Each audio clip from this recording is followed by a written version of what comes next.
l'éclairage dans les villes, l'éclairage public nous paraît normal, nous n'y faisons même plus attention. Et pourtant, petite visite guidée chez Securlit. Paris, longtemps appelée ville lumière et avec raison. Ces éclairages publics sont une belle réussite et la transforment la nuit venue en ville magique. Mais ces éclairages sont le fruit d'un travail précis et long que l'on peut découvrir dans la Sarthe, à la Ferté-Bernard, chez Securlit, une entreprise familiale qui a décidé de se spécialiser dans la fabrication de ces luminaires. Son dirigeant, Laurent Pratt, nous éclaire, bien sûr, avec bonheur. L'idée de base, c'est de faire en sorte que nos produits soient des produits qui durent dans le temps, avec une durabilité importante. Donc ce ne sont pas des produits de consommation, ce sont des produits effectivement d'investissement.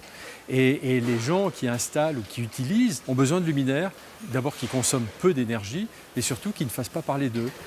La durabilité et la résistance des luminaires, c'est bien entendu en premier lieu les matériaux. Donc en particulier l'usage de polycarbonate ou de matériaux plastiques qui soient très résistants au choc. On s'interdit tout ce qui est verre ou tout ce qui est matériaux fragiles ou qui puissent se déformer facilement. La fabrication doit être minutieuse. Saviez-vous qu'il y avait des détecteurs de mouvement qui allument la lumière? Pour les réaliser, entrent en jeu de petites cartes sur lesquelles une imposante machine viendra implanter les premiers composants. Puis, ce sera l'heure de la vague.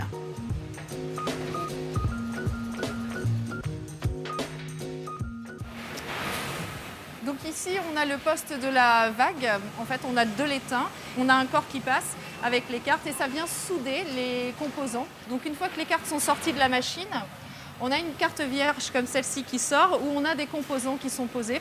Ensuite, Catherine, qui est là, va mettre des composants qui vont traverser la carte et qui vont aller être soudés pour au final donner une carte avec des composants comme celle-ci. Voilà.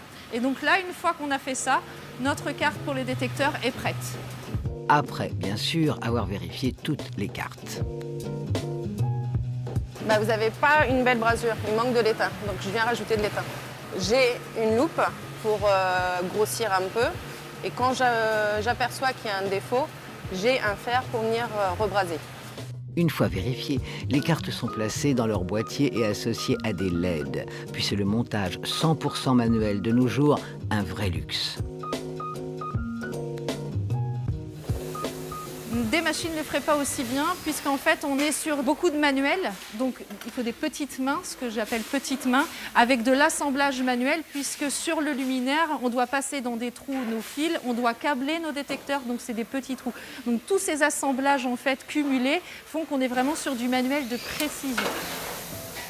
Haute couture dans nos luminaires techniques, ça c'est sûr, oui. Haute couture et aussi Origine France garantie avec un grand plus, la volonté de l'entreprise d'être pionnière dans le domaine de la transition énergétique.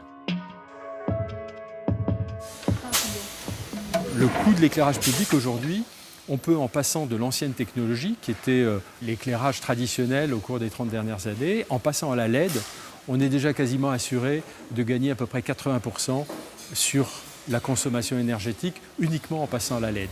Une énergie LED intégrée à la société pour des luminaires qui peuvent assurer jusqu'à 50 000 heures d'éclairage. Une prouesse qui séduit d'autres pays qui semblent être sous le charme de ces objets made in Pays de la Loire quand même. On essaye de travailler l'esthétique, mais c'est souvent un produit qu'on ne remarque pas parce que le but, c'est de faire en sorte que sa fonction soit prépondérante. Modèle fait à la main, les luminaires répondent aux critères de la haute couture. Rien d'étonnant à ce que les deux nous fascinent autant.